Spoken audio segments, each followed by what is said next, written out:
महाभारत में जब भी प्रेम की बात होती है तो अक्सर रुक्मिणी कृष्ण, सत्यभामा या द्रौपदी अर्जुन जैसे नाम याद आते हैं। लेकिन एक प्रेम कहानी जो अक्सर लोग भूल जाते हैं वो है अर्जुन और सुभद्रा की। ये कहानी सिर्फ प्रेम की नहीं है, ये राजनीति, युद्ध, वंश और चतुराई की भी कहानी है।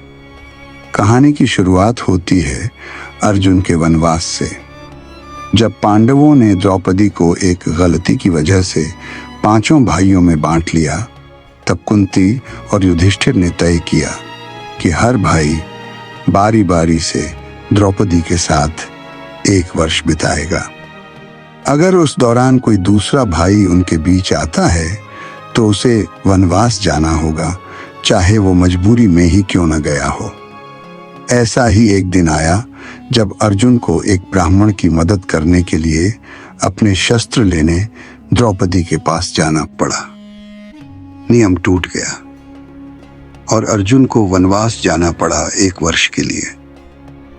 और फिर वनवास के दौरान अर्जुन कई स्थानों से गुजरा, तीर्थों पर गया, राज्य देखे, राजाओं से मिला। इसी यात्रा में वो द्वारका पहुंचा, जहां उसके प्रिय सखा श्री कृष्ण और बलराम का निवास था। कृष्ण ने अपने मित्र अर्जुन का स्वागत किया। अर्जुन वहां एक ब्राह्मण का वेश धरकर गया था ताकि लोग उसे पहचान न सकें। इसी दौरान अर्जुन की नजर पड़ी सुभद्रा पर, श्री कृष्ण की बहन। वो एकदम सरल, सुंदर और शांत स्वभाव की थी। पहली ही झलक में अर्जुन उसे दिल दे बैठा। और फिर श्री कृष्ण ने जब अर्जुन के मन की बात जानी तो वो मुस्कुराए। वो जानते थे कि अर्जुन और सुभद्रा का मिलन केवल प्रेम का विषय नहीं है, बल्कि इससे राजनीतिक संतुलन भी बन सकता है।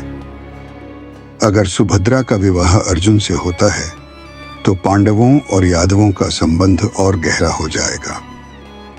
लेकिन एक बड़ी समस्या थी बलराम, श्री कृष्ण के बड़े भाई।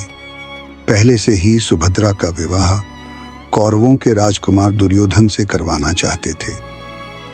बलराम और दुर्योधन के अच्छे संबंध थे और बलराम इस रिश्ते को राजनीतिक दृष्टिकोण से अच्छा मानते थे। और फिर जब अर्जुन को ये बात पता चली कि सुभद्रा का विवाह उनके भाई ने दुर्योधन से तय किया है, फिर वो श्री कृष्ण से सलाह लेने गए। और फिर कृष्ण ने अर्जुन को सलाह दी, अगर तुम सच में सुभद्रा से प्रेम करते हो तो तुम्हें डरना नहीं चाहिए। इस प्रेम को छिपाना नहीं, बल्कि इसे जीना होगा। उन्होंने अर्जुन को सलाह दी कि वो सुभद्रा को स्वयंवर से पहले ही अपने साथ ले जाए, यानी उसे भगा ले जाए। पर ध्यान रहे, ये कोई जबरदस्ती नहीं थी। कृष्ण जानते थे कि सुभद्रा भी अर्जुन से प्रभावित है और वो भी इस रिश्ते से इनकार नहीं करेगी। और फिर स्वयंवर से पहले ही जब सुभद्रा मंदिर दर्शन के लिए निकली, तभी अर्जुन वहां रथ लेकर पहुंचा। सुभद्रा रथ में बैठी, अर्जुन ने धीरे से रथ आगे बढ़ाया। कहते हैं सुभद्रा ने खुद पीछे मुड़कर नहीं देखा। कुछ पौराणिक कथाओं में यह भी आता है कि ये सब कृष्ण की योजना का हिस्सा था और सुभद्रा को पहले से ही पता था। अर्जुन सुभद्रा को लेकर हस्तिनापुर की ओर निकल पड़ा।